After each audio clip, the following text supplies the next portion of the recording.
Peace, I'm Akila, and I want to give you some examples of what schoolishness means to many of us and how we're working to move beyond it so that our relationships, both in here and out there, can be so much better, so much richer, so much more authentic.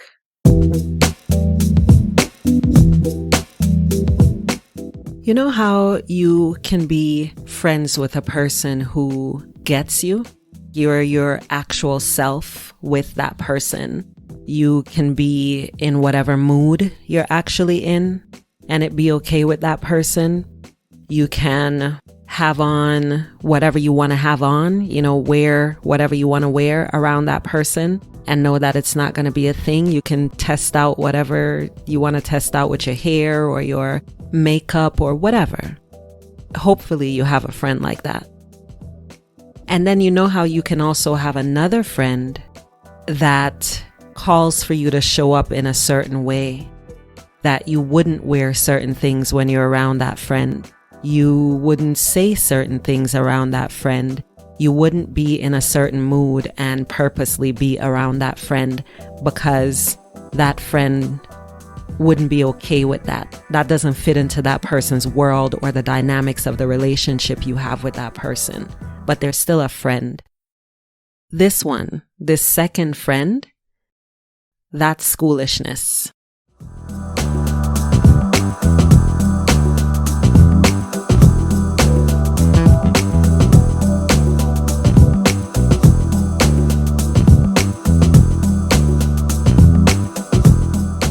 It's not inherently wrong or bad, schoolishness, but it is specific. It calls for you to be a certain way, which means it excludes a lot of other ways that you also are.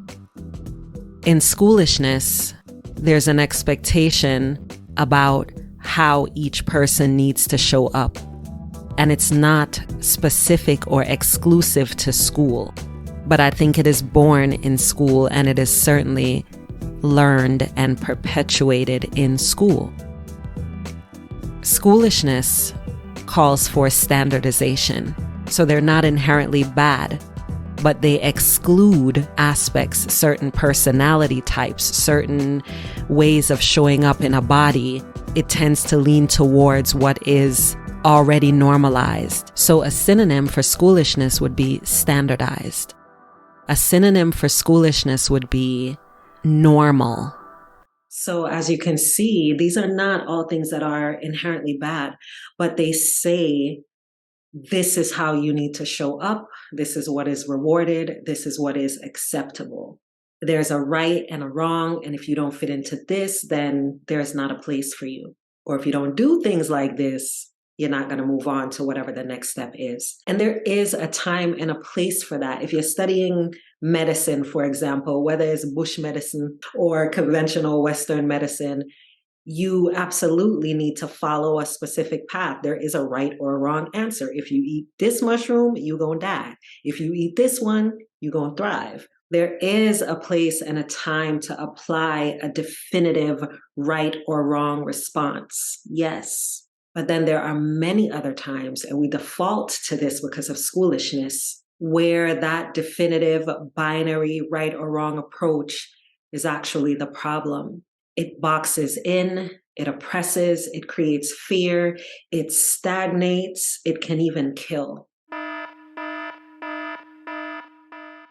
And so schoolishness is not just about school. I know a lot of the examples that I even gave in the earlier part of this video showed children. But again, that's because I think it is born in school and nurtured in school. But that binary approach to how people should look and live, that thrives even outside of a school building setting, right? So essentially, I use the word schoolish because like children in school, so much of the decisions are based on the context, the confines, the considerations, the fears, and the needs of the people in power, which in the case of a child is basically any adult, right? And because of that grooming, because of being steeped in that, then we grow up and we don't grow out of childhood. We just become more of what we leaned into and what we built up and needed to be in childhood. So we end up defining our success and our worth and our value, as well as other people's, oftentimes through their capacity to comply, not to be who and how they are. This is a schoolish mindset. And so many of us across generations, 19-year-olds and probably 90-year-olds, are recovering from the effects of schoolishness, which include perfectionism, people-pleasing, pathological fronting, like you are what you ain't, disconnect from one's own divinity, feeling like somebody or something else has to bring you to a place of worth or value because you inherently are not that. Dismissal of cultural wisdom as like old people stuff, outdated, when in reality, for many of us, not all of us, reconnection to our ancestors and to some of the things that were normal for the people before us. Those are some of the things that can help us to thrive today, but we don't have access to those skills, or we don't value those skills, often because school replaced that with something else.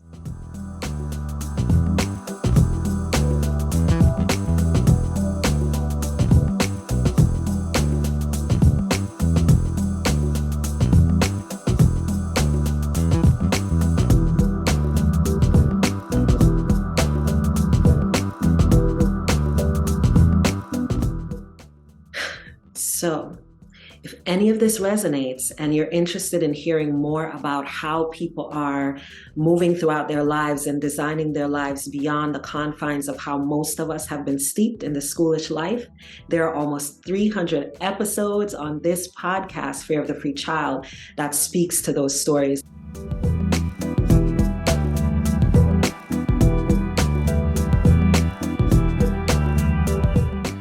Very much about this concept of what it means to live outside of a school-centric life.